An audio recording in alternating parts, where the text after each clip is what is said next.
Hi, it is Reasonable Reviewer, and I'm here today to do a review of this book, Painting and Drawing Beautiful Flowers. And it's by Mrs. Park, and it is absolutely a wonderful, wonderful book. So it talks about discovering realistic techniques for making these flowers, and you can see it's designed to take you through how to do it with watercolors. This is a key thing. So the first bits of it are actually going through and describing how you set up your watercolors.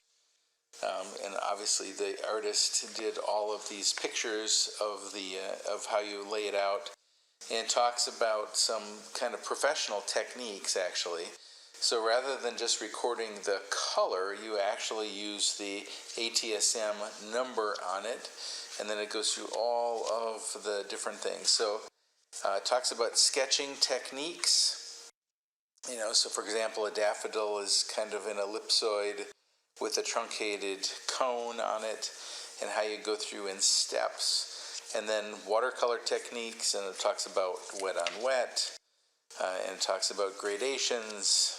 It talks about dry on dry and wet on dry and dry on wet, and all of those different techniques. And then again, it goes through different ways of getting gradients. So you can do wet on dry and wet on wet, and all different kinds of ways of doing that. And then it actually gets into exercises for doing the specific flowers.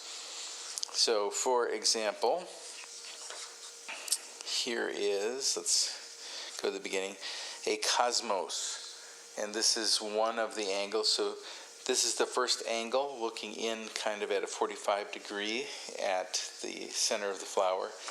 And it talks about how you do that, and the different angles, and how you would paint this, the different kinds of paints you're using, the gradients, and then it's got a lily, etc. So all in all, very good book. I like it a great deal. It's not only good for learning about flowers in particular. Reasonable Reviewer and Mrs. Reasonable Reviewer were interested in painting some flowers. It's also a lovely, lovely book for learning how to actually use watercolors. So 5 stars.